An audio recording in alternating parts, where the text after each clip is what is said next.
Midnight Ramen is a minimally edited, live recorded podcast that takes place at midnight. Although Michael may not be consuming food, it's time to get your bowls out. It's chow time.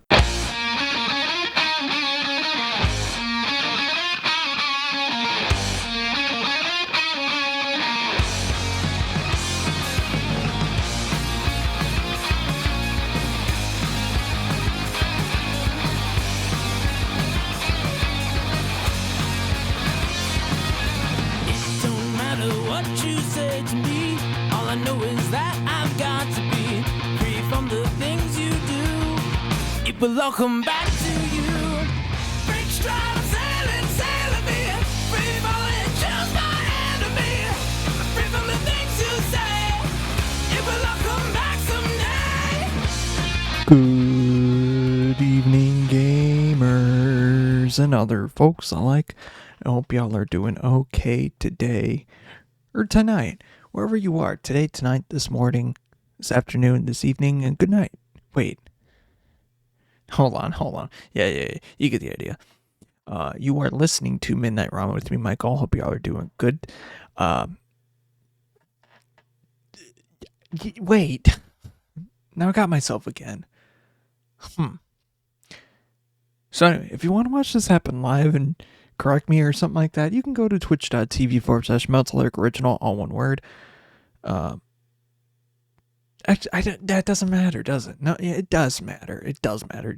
All one word. Capitalization, I don't think matters too much if you find my silhouette or whatever the hell I changed it to. Probably won't change. I don't think I'll change my profile pic for a while, if any at all. Because I like the picture that I have because it's made by a friend of mine back in college at the radio station when I originally did this as a radio show. And honestly, I just like it. And I use it for like my Discord profile. I use it for a lot. And even for like Discord too. Like I haven't changed it. Or even my my Steam. It's the same thing. It basically just like what's the term? Unified it and made it all one thing. But you can go to like getting back on track. If you want to watch this live, you can go to twitch.tv. Watch it there. You can watch this happen live. You can be in the chat doing stuff. I mean, you won't show up physically, but I'm reading chat because I do not trust it. I do not trust chat. No offense. It's Twitch. Like, yeah. I'm not big enough to have active mods monitoring chat. That's not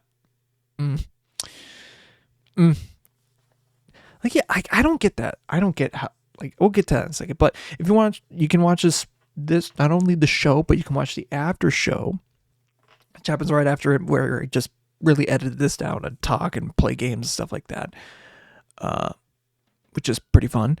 And you can watch this for up to 2 weeks. You know, that's on there. But if you do miss the window, you can always go to YouTube where I have every single episode up on there.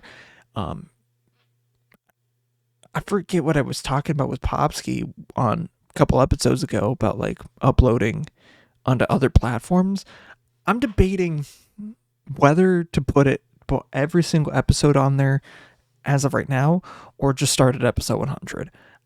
I'm on the fence. I think I might have said starting at episode 1 and then just like whatever. But we'll see. I don't know. I just need to actually freaking do it. It's episode 86? So we're getting close, but I mean we got a couple months. But, you know, I'd rather have it up before sooner rather than later. If it does, it does. Anyhow, yeah, on my YouTube channel, there's going to be some good content coming up in this next week. Maybe the week afterwards, because I don't know. I don't want to spoil it, but we're doing a do review.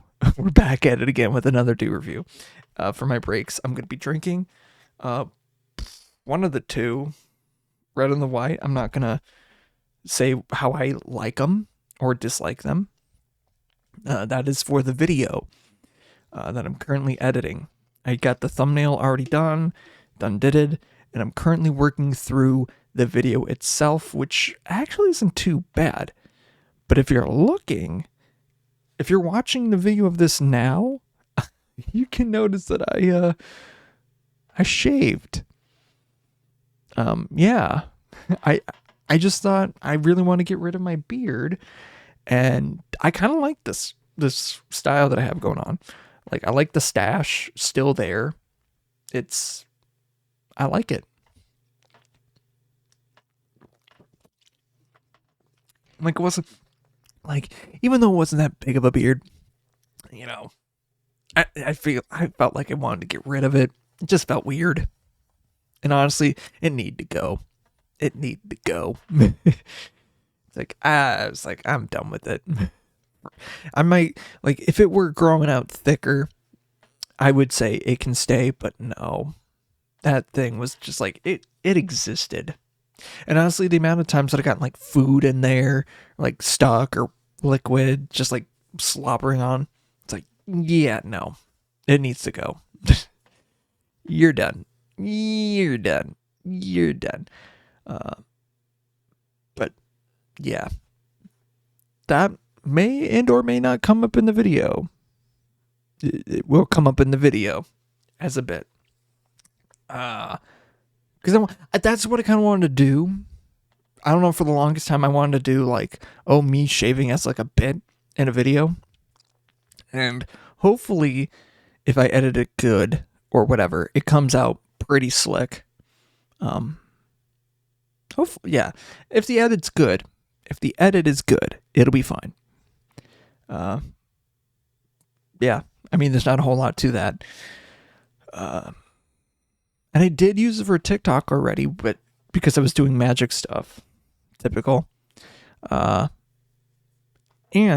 like, I got a lot of good, like, I'm going to talk later about some magic stuff, but I got, like, I put out a TikTok today or yesterday, like in the span of like 30 minutes, I filmed, recorded, or put out, like film, recorded, put out, whatever, 2 videos or 2 pieces of content. One for TikTok, and then one for YouTube video for this upcoming video.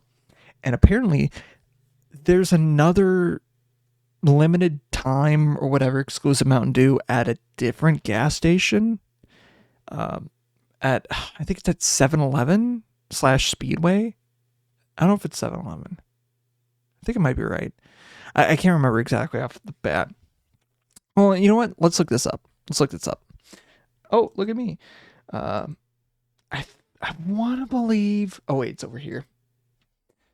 I know what the flavor is. It's a limited edition Infinite Swirl. I didn't get this because I didn't even know it was out. Like, I had no idea.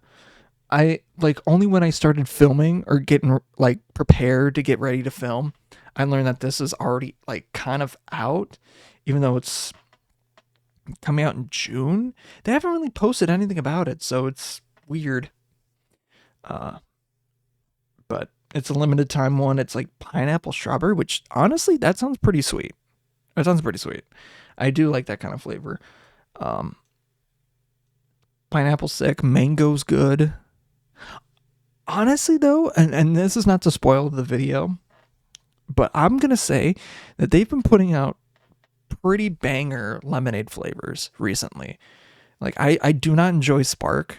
It does not spark joy, but the mango lemonade that they put out this year, and even the Freedom Fusion, which is like peach lemonade, I like it. I'm going on live and saying that I do like it. They're good flavors, and yeah, that's all there is to it. But you're gonna have to watch the video for the actual like review of it.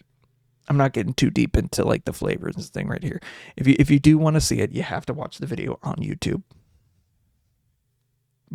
Or wait a week. Wait a week when I actually talk about the other thing. But that is kind of like, I need to get another tab up. If I have to pull up, internet stuff again, I have to pull up a new tab. Because for some reason, when I go switch to like this scene, this is going behind the, so when I switch to this scene, if I don't have anything up, it won't go to it. So yeah, I'm not really sure why that is. But yeah, if I have another thing and I'm already on it, like before when I already switched to it and I had the stream going, it'll be fine. It'll be fine. I don't get it. But it is what it is. Ugh, excuse me.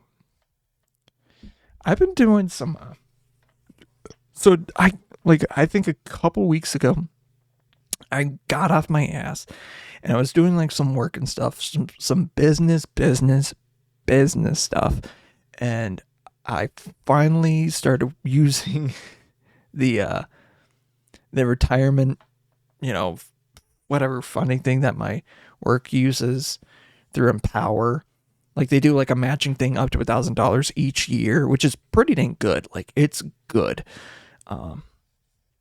And with the benefits of being full time, I finally started using it and like established the actual profile for it. So I'm like, finally. And I think like the first paycheck, it, took the amount out to do whatever. And hopefully I got a good stable income when I retire. Who knows? Hopefully. But I'm making money moves. I want to make a lot more money moves. And another thing that I was just watching videos and stuff like that. Apparently recently, for though I don't know if people are like, I can't remember his exact name. It was like Meow something. The guy that kind of was saying a lot of stuff about GameStop. It's like, hey, you should invest in GameStop. And he was saying this for like a long time, even before the pandemic. Like he's back at it. He was back at it again, trying to make sure and he got a lot of money off of making basically I don't want to say he was manipulating the market. It was a bunch of people like coming together and stopping GameStop from being going bankrupt, and it fucked over a lot of hedge funds because they wanted to do, I can't remember the exact term, but it's basically doing like betting against a company to make sure that they fail. That's kind of what a lot of these hedge funds were doing.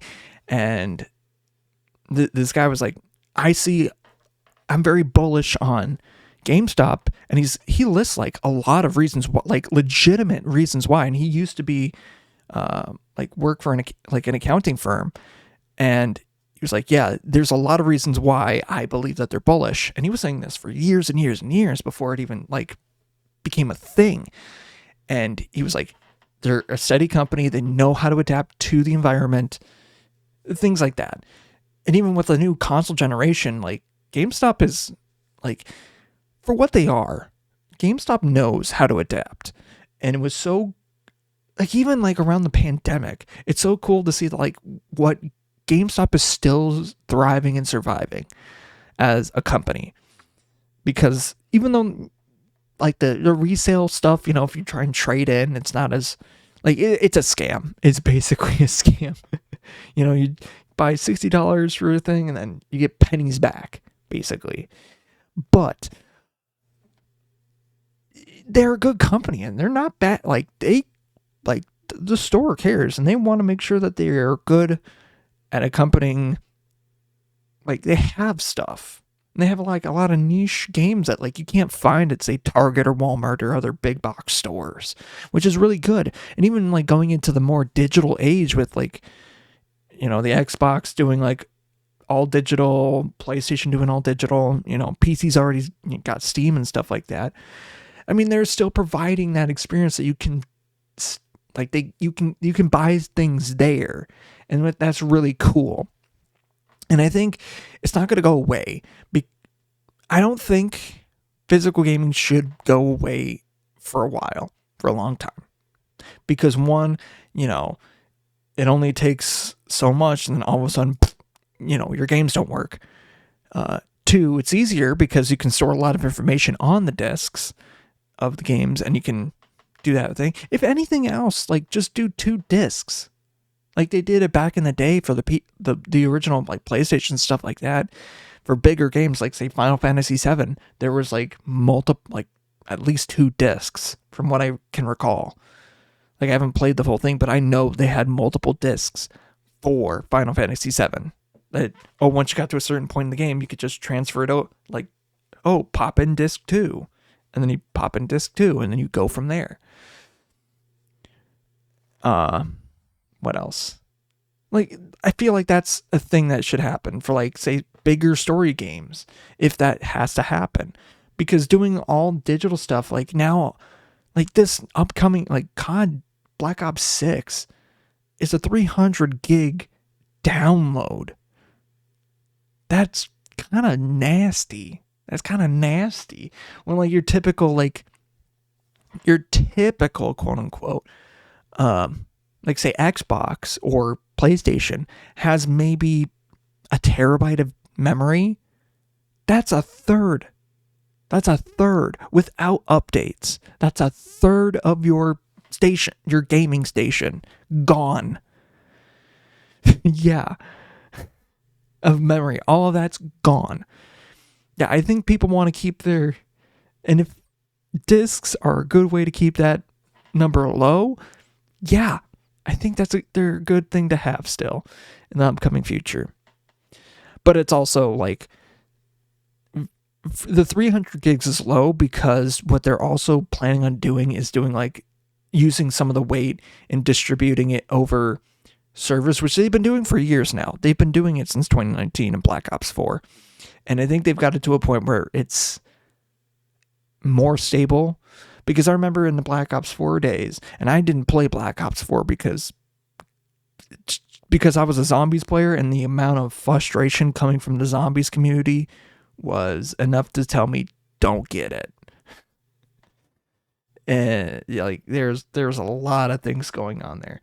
But the main point is there was a lot of blue screens, especially in the very early days. And that was because I think it was kind of the servers, but it's their first game that they're doing this. And I feel like at this point, it's not as bad. I feel like when I was playing Cold War, there was quite a bit of like fracturing and stuff like that. But then again, I was playing on like lower, like not all the way. And I don't know. I feel like they're going to do a service, hopefully in this next iteration or next game.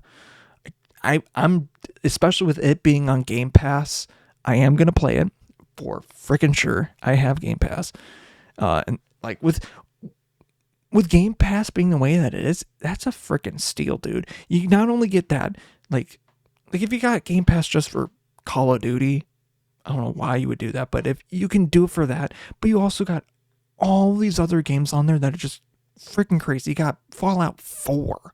You got Fallout 3. You got a lot of good games on there.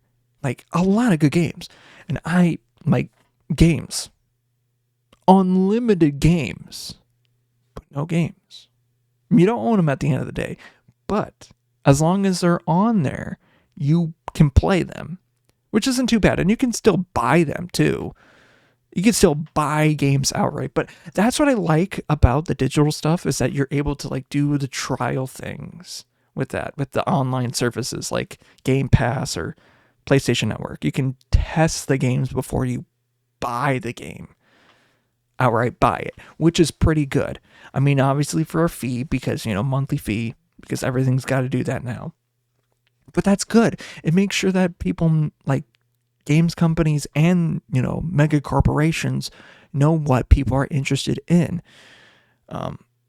Especially with like Call of Duty, like it tells like the metrics of what gamers really like. And god damn it, I swear if they fuck up a lot of promises and things like good, ear surface was made through this recent like Summer Game Fest thing that just happened over the weekend about some of the stuff that they're going to do for zombies, just going back to round based. But still knock on wood that it's all good in the hood, because gobblegums are back. We still don't have a whole lot of details of what's going on. I like the customization of HUD. That's actually pretty cool. If it's actually going to be real. At least that's what they were talking about in the like showcase of the entire game, that you can kind of customize, and it's a bit more simple than some other ones. Hopefully for zombies that is the case, because yeah, some of the HUDs are a little crowded. Getting a little crowded with them HUDs. Although I do like Cold War, the map stuff didn't make any fucking sense. Or like the mini map didn't make any sense. But at the same time, it's like, oh, I get it. A little bit. You could tell where people are, but it's like, why don't you just look?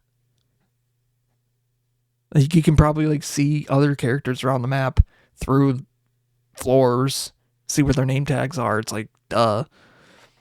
I don't know. I'm hopeful for this game, but I'm also kind of skeptic, because like even some of the big guys are like, yeah, I don't know about this. We're not going back. Like, there's no fucking way we're going back to Black Ops 3. There's no fucking way. Also, I am not a huge Black Ops 3 zombies boy. I'm a Black Ops 2. I love Black Ops 2 zombies better than 3, because the eggs are, yes, complicated, but you have a good mix of hard and easy Easter eggs. Like Mob of the Dead, super freaking easy Easter egg. Like in the scope of, you know, some of the eggs from all of the games, in the grand scheme of things, it's pretty freaking easy. Like, it's so easy. It's like baby's first Easter egg. Like, because you can do it solo, you can do it co-op. Easy peasy. I mean, there's differentiating here and there, but whatever. And I love Mob of the Dead. I'm gonna say I love Mob of the Dead. It has such the map, chef's kiss. I love it. Absolutely love it. I love the Blundergat. I love all the like the thematic stuff. Just the atmosphere to it. I hope, like, I don't think that they're gonna go as hard as they did in that they did in, like, the reason why I say Black Ops 2 is so much better than Black Ops 3 zombies is the atmosphere. That's what I think it is. I mean, yeah, the gameplay, personally, I like the feel of 2 better, because 3, I don't know, something, I don't know if it's the movement. I feel like it might be the complexity of the eggs. Because you got like, oh yeah, it's simple, but it's at the same time, it's like, yeah, on Garage Grove, if you fuck up a little bit, yep, your game's over. This is late in the egg. Whoops. Sorry. Try again.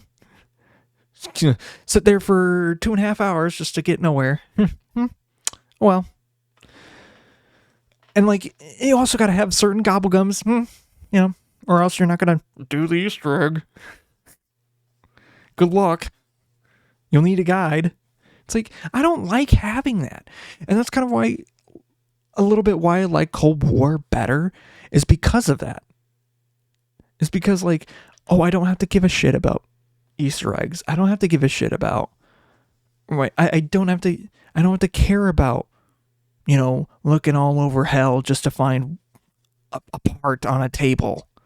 I don't have to look super duper hard. And in some regards, yeah, that just babies you. But in some ways, it's like, it makes sense why you're doing things, as opposed to like, oh yeah, you got to find this specific part, but it can be anywhere around the map. If you don't know where that is, good luck. Good luck. It's like, yeah, I get it. It's an Easter egg. Like, it's supposed to be hard to find, but I don't want to have to literally learn chemistry, like learn advanced chemistry to solve an Easter egg, or one solution to an Easter egg. It's like, I don't want to do that. It's not cool.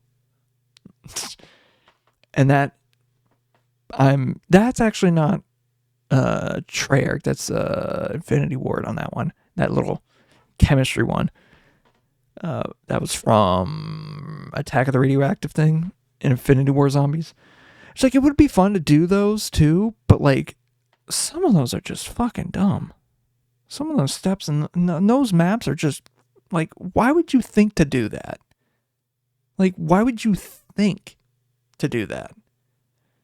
And even then, if you met, like, especially with Infinity War Zombies, there are Easter eggs in there. If you fuck it up, you have to straight up start over or do whole rounds. Like, wait a whole round, which is detrimental when you have, oh yeah, your boss. The boss is tough as shit. Except for Raven the Redwoods, which I heard is like super freaking easy. I haven't done it. I do have it. Yes. Do I have it? I don't know. I think I do. I should. Yes, I do have it. Yes, I do have it. I had to think real hard about it. I'm like, do I have it? Yes, I do. Which I heard is really easy, but I haven't tried it. I haven't played it. Am I really a Zombies player? Yes. I enjoy more. But yeah.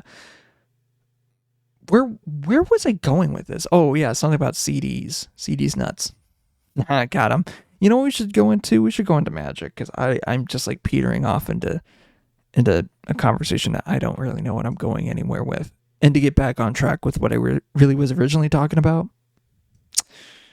I just have to just like etch a sketch it.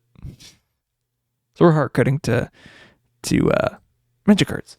So I think I only have like 11 packs left of these, even though Modern Horizons 3 is already out at this point, or kind of. It's not officially released, but I already opened a whole box. I had like a god box. I got some good pulls out of it, but even then, if I were to probably estimate how much I got out of the box, so I got my box for, it has 36 packs in it. I didn't think it had 36 packs in it. Huh. Actually, let me double check that. So I got mine for $336.99. So about $340 estimate. I'm gonna look this up, but I'm not gonna actually look it up on stream. Actually, let me figure out the packs I'm gonna do before I look it up. 1, 2, 3. So 5th pack.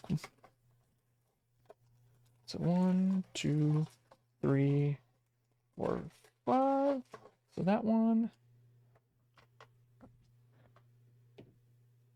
6. 1, 2, 3, 4, 5. That didn't feel like a roll though. 3. 1, 2, 3, 4. 1, 2, 3. And the first pack at the front. All right. I'm gonna actually like get these open, but I think let me check this up. Modern. Actually, let's look this up. 3. Play booster box. How many packs are in there?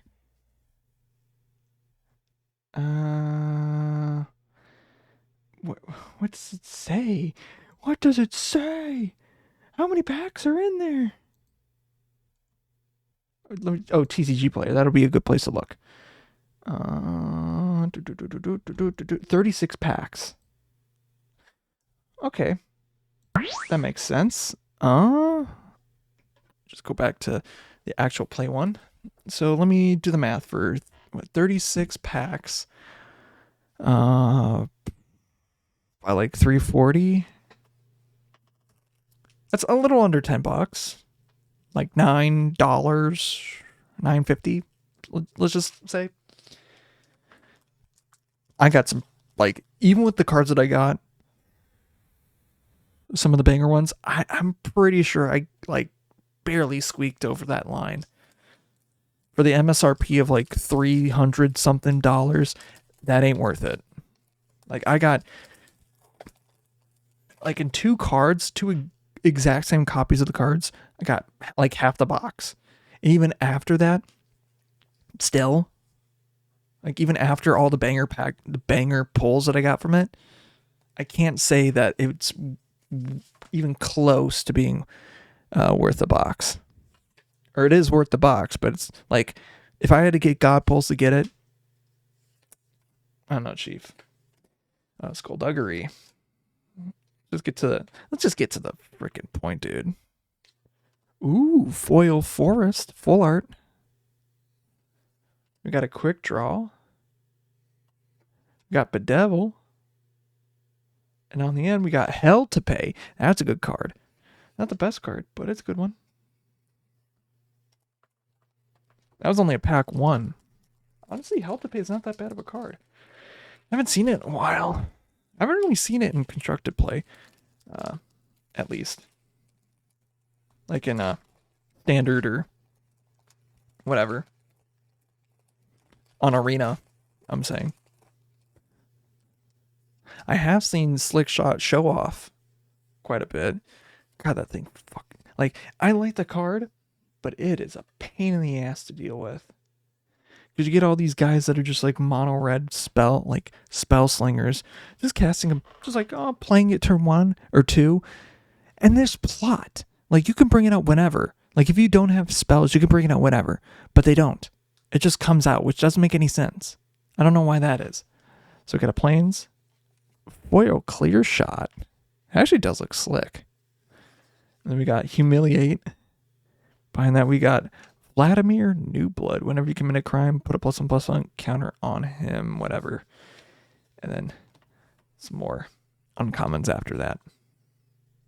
All right, last pack real quick. Like, and the pack opening experience from Modern Horizon 3, at least the box that I had, fucking spectacular. Like 10 out of 10. Like, I didn't have to cut a single one. I mean, I did the first time, but that was because I was being a goober. But even then, like, it was such a fun pack opening, box opening, just like absolutely fun. And Bacon was there.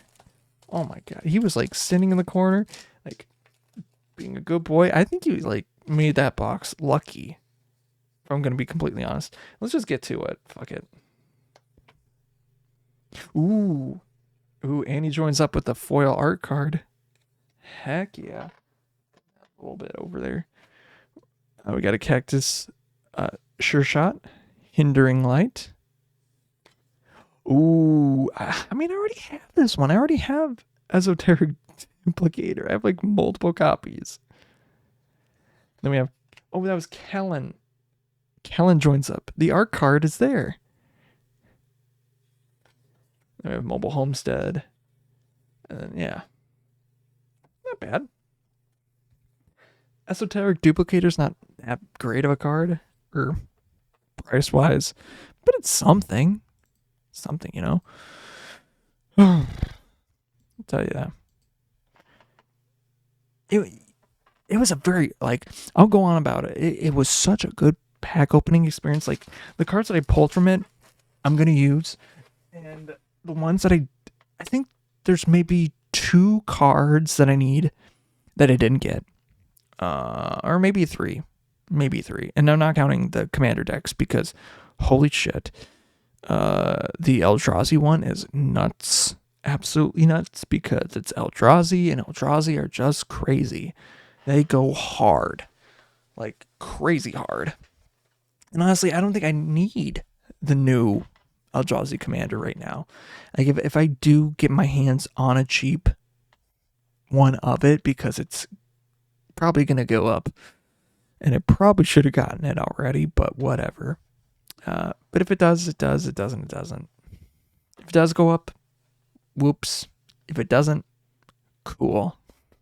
If it goes down, hell yeah. But the previous Eldrazi deck that I have and basically modified to make an Eldrazi deck that you can see the deck list on YouTube. Holy crap, it's fire. It's so good. It's so good. It's never lost. Surprisingly, never lost.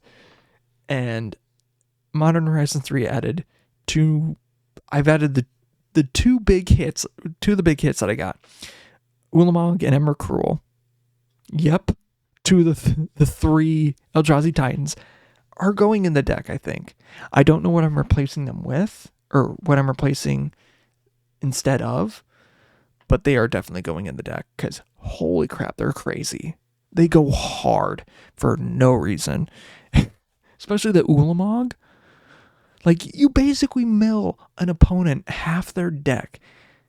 That's busted. And then it gets Annihilator depending on what's the biggest creature in, like, that was exiled from that stack. That's crazy. Annihilator that. But it gets +1/+1 counters on it. That's fucking wild. And it has Ward, which is, like, why? Why? It doesn't need that. That's just crazy busted. And it's colorless, so it's hard to deal with in the first place. Like, it's incredibly difficult to deal with because it is colorless. Like, the number of times that I've played, or even the times that I played with the current deck that I have for it, that, again, you can see on YouTube, and go to Moxfield if you want to check the deck list. Like, the number of times that I played with it, like, I play a spell, and they're like, even like my opponents are playing blue, they're like, yeah, I can't do shit because it's colorless. Like, the minute that Urtet comes out, Zuladoc comes out, like, it game over. Like, the turn after, crazily enough that it stays there, but then the turn after it's over. Game over. Donezo. My opponents are gone. They're not going to exist. Every time. It happens every single time with the deck.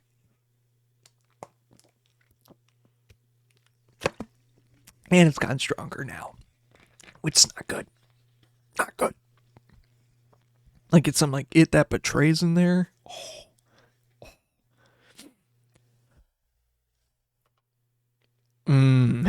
I'm just being evil. Zulodoc's Cascade is so crazy broken. And now with Emrakul too. Emrakul is weird. Weird and funky. Whatever.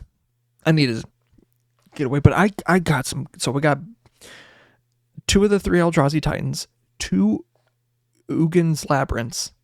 One of them is foil, which is going in the deck. So we got 3 cards that are going in that deck. And another, I already said the Labyrinth, and then there's like other ones that are, slightly less.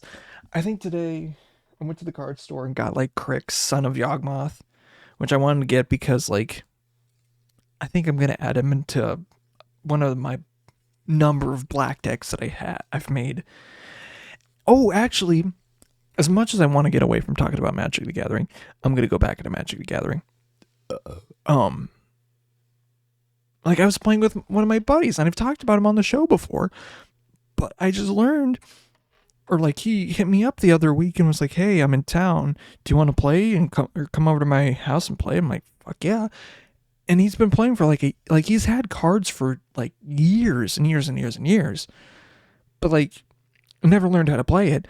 But then like a year and a half ago, him and his sister, like younger sister, like learned how to play it. I think probably around the same time that, actually, no, not around the same time that Lord of the Rings happened, because it would have been before then. Maybe around Phyrexia. So probably around the same time that Outsider, good friend of the show, was getting into Magic the Gathering. I think right around then. Because he said, like, he got into it around a year and a half ago, which would be the same time. And like, he's got some good decks. Like, he was playing, one of the decks was, I think both of his decks were like Lord of the Rings based, because I clocked that. Like, he definitely likes Lord of the Rings. Like, no shit. Like, for sure. I think one of them wasn't Sauron. It was like the Wraith King, but it was like Rakdos. It wasn't Rakdos. It was Was it Rakdos? No, I don't remember what it was. One of them was a Warhammer one, which I think it was a Warhammer one. but basically using soldiers and stuff like that, which went crazy hard. And when he won with it, but then the other one was like I can't remember, from Lord of the Rings set. I can't remember if it was Grixis or if it was just Rakdos. I can't remember. But yeah, that one went hard too. It was like exiling things and then bringing them, like playing them. But his sister and I were both playing Shieldred decks, mono black Shieldred decks. And I'm like, all of a sudden, what happened with my deck is that it forced people to damage themselves if they were playing cards, so that they have to discard things in their hand. And because they were discarding stuff, they would take damage. And so they would just be getting hurt every time they played a spell because they have to discard something from their hand. And it was just crazy. So if they drew, they got hurt. If they discarded, they got hurt. So it's like, I'm fine tuning that deck. And if it works correctly, it's going to be crazy hard to fight against. It's not like a super stacksy deck, but it's fun to play with. It's fun if it actually does what it's supposed to do. Or if people aren't like aggressive to trying to kill it. Which I don't know how. There's no good way around it to have the plan, but also protect the plan. Because the plan requires a lot of stuff happening. But if it works, it works. And it's so funny. It's just basically paying people for doing things that they want to do, but they can't. I love it. Anyhow. What I was talking about before, just to get back onto track, I was talking about, stocks. Because I was talking about doing money moves. So I'm putting money into a Nintendo. I don't want to do market manipulation, but the reason I'm saying I'm investing into Nintendo right now is because obviously they're in a, right, specifically now is a good time because they don't have a console out. Or they're like at the end of the life cycle. People already know this. And we're waiting on the next Switch, sequel or whatever the fuck. And I think they said it was going to be like the predecessor to the Switch. So it's like Switch 2, quote unquote, or Switch Max or something like that. Switch Blade. It'd be crazy. What was that? But basically the next thing after that's coming out like next year, being shown next year. They made sure that people are like, yeah, we're not doing a whole lot at Summer Game Fest this past week. We're not showing the next console yet because no.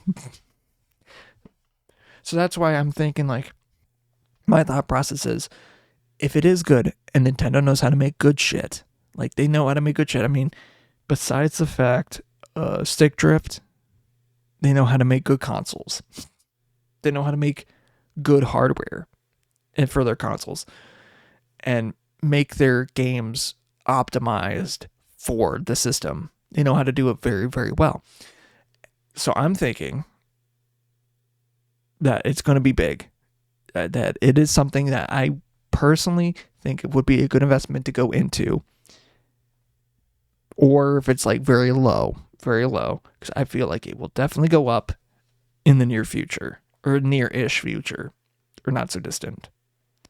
If you're hearing this later, not saying market manipulation, but like, hey, this is my reasoning. Because there's going to be a new system.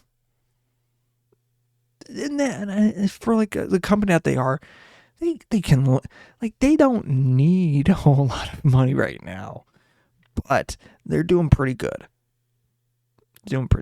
The huge thing about the big problem about like trading those kinds of stocks though, and if you can trade stocks, because whatever, do it.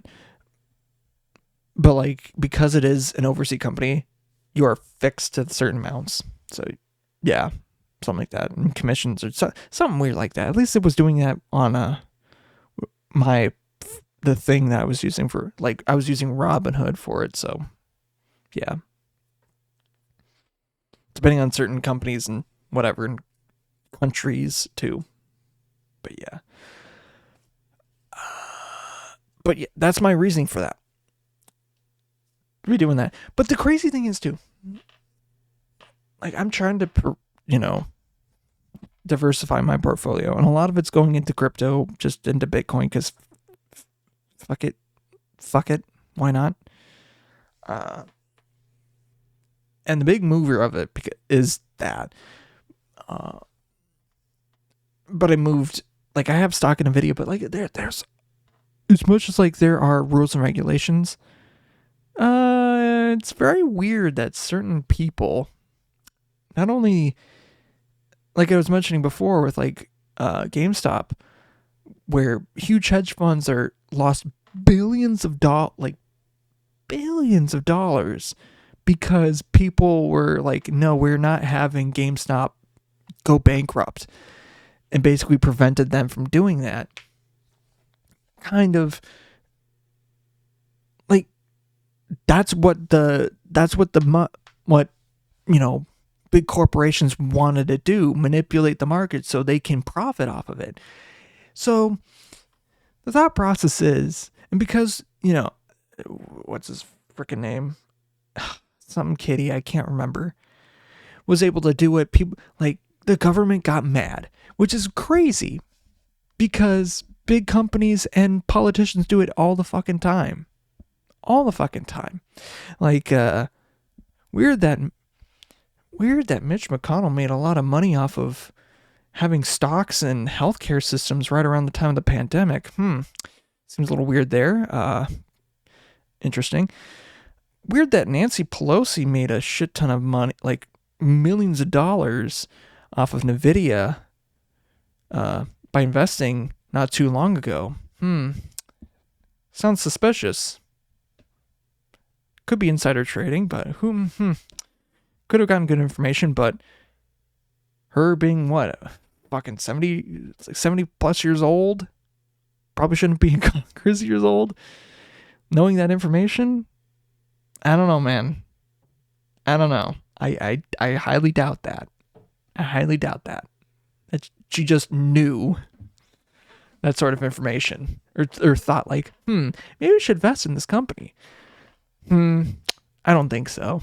I highly doubt it. That thought process does not make sense to me, or probably to the regular American person, I would hope. Whatever.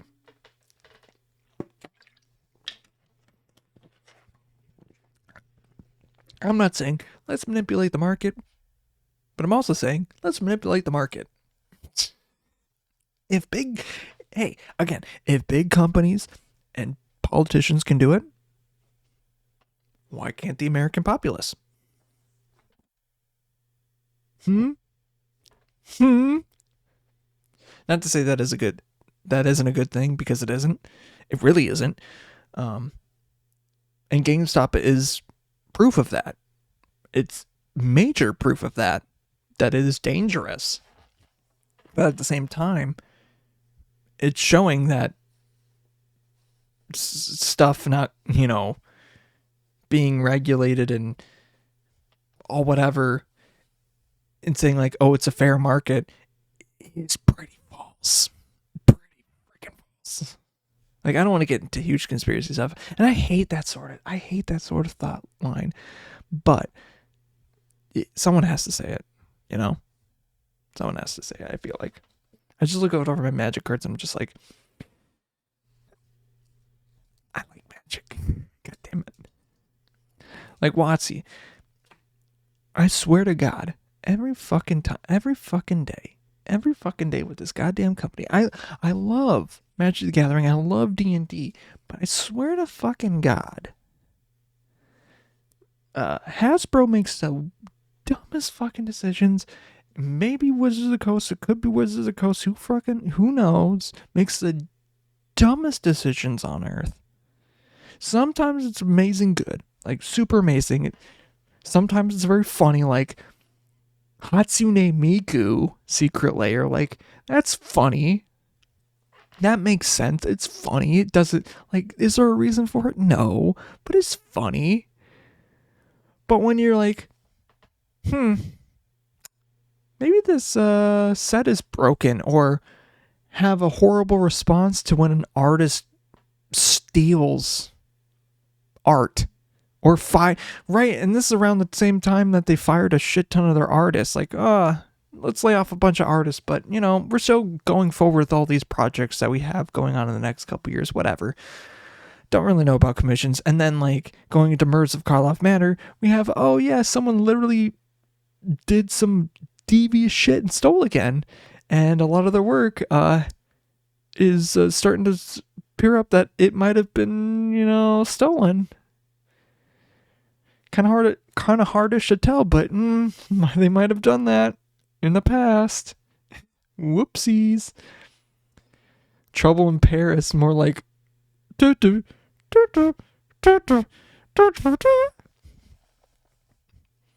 yeah, recently I just made, like, I don't want to be talking about Magic the Gathering. We already got out of it. But I made a pirate deck. And one of the major cards that's in it is a pirate card, because it is. It's pirates. But it's a Wayfarer's Bauble, and that's like one of the big incidences of stolen art, is like the background of it is from a different artist, whatever. It's stolen art. And they like basically more or less like flip the image to make it work. And yeah, that's kind of not good, Chief. Yeah, real bad stuff. And I just haven't, like, typically I wouldn't want that sort of card in the deck, but because it's stolen art, and then it fits perfectly well with the mantra of pirates and stealing and stuff like that. It fits. Like, if there's any place that this card should be in, it's this specific deck. And originally it was already packaged in that. So this card being in this exact deck is amazing. And it based a lot of the deck off of that pre-con, or just use it as a base and then put cards in from previous Ixalan, Commander Legends, stuff like that, sets, and just fine-tuning it. I don't know how well it runs, but I feel like it's definitely an improvement on the pre-con, or even previously, if there was one. Because I think Beckett Brass is still a commander. And even the original, like, Beckett Brass, which was the pirate commander before, like, she's already in it, which is so great. And I don't have to go out and buy it and find it. And it's like, I don't want to do that. I'm just love talking about cardboard. And the thing about, like, Magic too, I do like cracking packs all the time.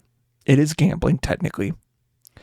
What I do in the middle segment is technically gambling, but because you're getting like stuff in the end, it isn't. It is, but it isn't, because you're always getting some sort of product, and you can use it, you can sell it, you can trade it, you can play with it. It has monetary value. You always get something in the end. Is it equivalent? No. It's like a gachapon. Something like that. Or, you get toys, and sometimes you can get, this golden toy that's worth like $500 or whatever. Or this, or what, I can't, there was like some little food brand thing that did basically that. It's like, you got mini brands. That's what it's called. Mini brands. And they had like you could pull a thing that's like a little, like, thing of Mountain Dew, that thing is worth like $20. And the thing in the pack, it's like maybe $15 at most, which is interesting to think about. And you get like a bunch of them. That's cool to think about. I like that sort of thing. It's like, yeah, you are gambling, but at the same time, you are getting stuff in the end. So really, is it? You don't know. But yeah, just interesting to think about, like, with markets and stuff like that, because I am definitely invested in things. When, like, the previous like big, when like Dogecoin was back, like going off in the day, I was there. That was a weird time, but I was in that. I left. I probably should have left a little earlier and put it more into Bitcoin, like actual Bitcoin, because I think I had it in there at like, when was that, like 20, 30, and now it's at like 69. I should have probably put it a little bit more in there before it started jumping up, but it's still doing good. I think it's the biggest gainer of my portfolio, which is whatever. Why am I talking about portfolios and stuff like that? I don't really know. I should probably end this soon, right? Maybe. I don't know. Did I send a thing? Yeah, I did send a thing I was supposed to send. Cool. I couldn't remember if I did or not. There's one specific thing I wanted to send. I did send it. Ugh. Manipulate the markets. Let's do this. Kidding. I'm not even large enough to say or do that. Like, hey, whatever. I don't know what I'm talking about. I need it. You know what? Let's clean it up. Let's end it here. If you want to watch this live, you can go. You want to interact? You want to do stuff in here? You can go to twitch.tv/Melted Lyric Original, all one word. You can interact in chat. You can say hello, whatever. You can watch the after show where I actually have chat and interact and things like that. And I edit the podcast down. Just prepare it to be put onto YouTube. Stuff like that. You can watch it here. And I feel like I'm forgetting something. You can watch it for up to 2 weeks. But even after that 2 weeks, you can still go to the YouTube channel where you can watch every single episode. And eventually onto other streaming sites, maybe at 100. I don't know if there's going to be all of them or if it's just going to be starting at 100. I don't know.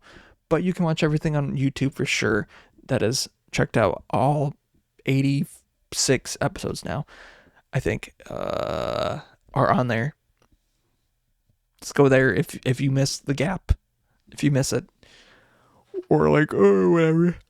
Go check out. See how far I've gotten. Jesus. Like, me starting out too, like, I feel like I've made a lot of improvements, but I feel like I can make more. I don't know how well the video quality is going to look on this one. I don't know. I switched over some streaming stuff to make the frame rate, at least on stream, better. Hopefully that did stuff. I don't know how it's going to do on the recording, though. We'll see. But, yeah. I think this next video is definitely the one to be looking at because it has that exact same thing. But time will tell if it's good or not. And honestly, I'm proud of that the review that's coming out soon. Either it's probably Friday or Saturday as of the recording of this episode. Yeah. I like to thank Radiance for the use of their song Used to It off of the album The Call. They're moving down to the cities, or maybe, I can't remember exactly. They're moving down at the end of the month, or down to the city, so I'm kind of excited to see the boys again. I think they're all the boys that were living in the apartment, I think even the girlfriends are like moving together, which is a little weird. I mean, it isn't weird, but it's interesting. I wonder if they are all moving together. Like every single one. I'm talking about like all the bandmates. One of my friends was also like, he's not really part of the band, but he's just like there because it's cheaper. And honestly, he's a very good friend of mine. He just lives with them. But he obviously does pay rent. I think he's moving with them. And honestly, a good chunk of the band, and the people of the group are from the area. So it's like no brainer. And plus them being in a band and being all like kind of in the industry, it kind of checks out that they want to be close to the industry and gigs that they've played at before. And they've done quite a few shows here and there and everywhere, especially in Wisconsin. They did some in Wisconsin. They did some in the Twin Cities.